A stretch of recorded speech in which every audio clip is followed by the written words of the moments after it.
Germany के chancellor Olaf Sholes China में 3 दिन की डिप्लोमेटिक विजिट पर हैं। ये अपने साथ एक बिजनेस डेलीगेशन लेकर गए हैं।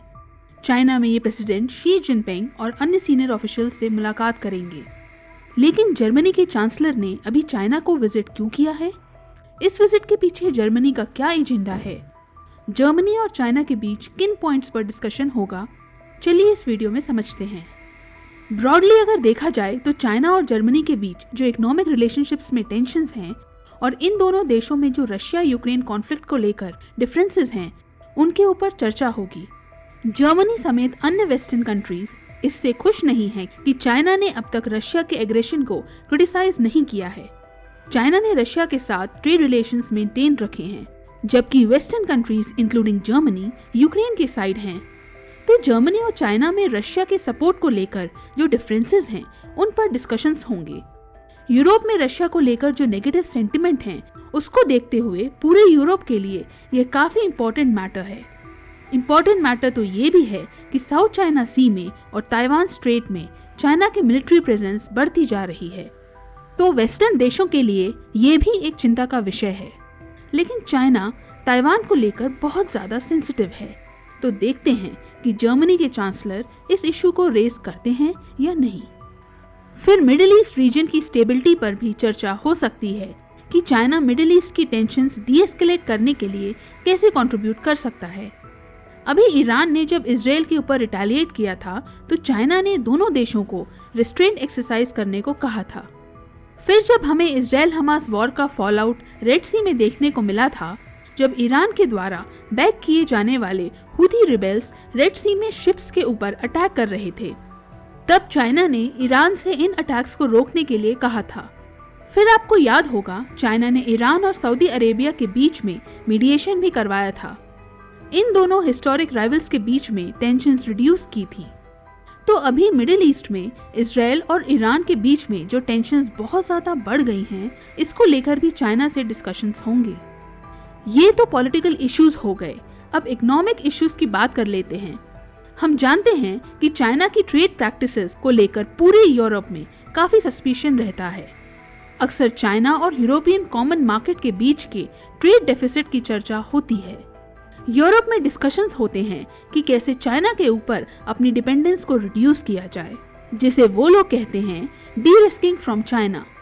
जर्मनी की बात करें तो जर्मनी ने भी अपनी चाइना स्ट्रैटेजी पब्लिश की थी, जिसमें चाइना की अनफेयर ट्रेड प्रैक्टिसेस को लेकर कंसर्न्स जाहिर की गई थी।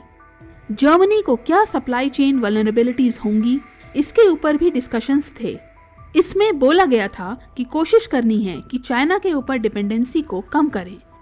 थियोरेटिकली तो ये ठीक है, पर प्रैक्टिकली इसमें कई दशक लगेंगे। जर्मनी को चाइना के ऊपर अपनी डिपेंडेंस को कम करने में कई दशक लग जाएंगे। ग्लोबल वैल्यू चेन्स कुछ दिनों में या कुछ सालों में नहीं बदली जाती हैं।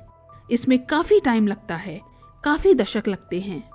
चाइना यूरोप के लिए न सिर्फ एक इम्पॉर्टेंट मार्केट है, बल्कि एक मेजर सप्लायर भी है। पिछले कुछ दशकों में हमने देखा है कि चाइना ने वेरियस सेक्टर्स में यूरोपियन मार्केट्स में सिग्निफिकेंट गेन्स किए हैं। सेक्टर्स जैसे electronics, pharmaceuticals, metals, machinery etcetera. China global value chains में तेजी से ऊपर बढ़ता जा रहा है। चाइना का ग्लोबल एक्सपोर्ट मार्केट शेयर तेजी से बढ़ रहा है। इससे यूरोप का मार्केट शेयर डिक्लाइन हो रहा है। तो ये यूरोप के लिए चिंता का विषय है। अभी European union Chinese electrical vehicles को इन्वेस्टिगेट कर रहा है। यूरोपियन यूनियन का मानना है कि चाइना स्टेट सब्सिडीज देकर अपने एक्सपोर्ट्स को कॉम्पिटिटिव बना देता है, जिससे यूरोपियन फर्म्स को चाइनीज राइवल्स से इंटेंस कंपटीशन फेस करना पड़ता है। चाइना के ग्रीन टेक एक्सपोर्ट्स यहाँ पर सस्ते हो जाते हैं, जिससे लोकल मैन्युफैक्चरर्स सफर करते हैं। तो अभी इन्वेस्टिगेशन चल रही है चाइना के चीप इलेक्ट्रिकल व्हीकल्स इंपोर्ट्स के ऊपर, और लोकल मैन्युफैक्चरर्स को बचाने के लिए यूरोपियन यूनियन इन पर प्यूनिटिव टैरिफ्स भी लगा सकता है। तो यूरोप और चाइना के बीच में ये भी एक टेंशन का पॉइंट है। फिर चाइना के मार्केट की बात करें तो वहां पर यूरोपियन कंपनीज को अनफेयर मार्केट बैरियर्स फेस करने पड़ते हैं। चाइना के ऊपर एलिगेशंस लगते हैं कि वो यूरोपियन प्रोडक्ट्स को अपने डोमेस्टिक मार्केट से स्क्वीज आउट करने की कोशिश करता है। तो चाइना यूरोप में अपना मार्केट शेयर बढ़ाता जा रहा है और चाइना में से यूरोप के मार्केट शेयर को कम करता जा रहा है। तो जर्मन चांसलर ओलाफ शोल्स की विजिट में इन ट्रेड प्रैक्टिसेस को लेकर भी चर्चा होगी। यूरोपियन यूनियन में जर्मनी चाइना का लार्जेस्ट ट्रेडिंग पार्टनर है।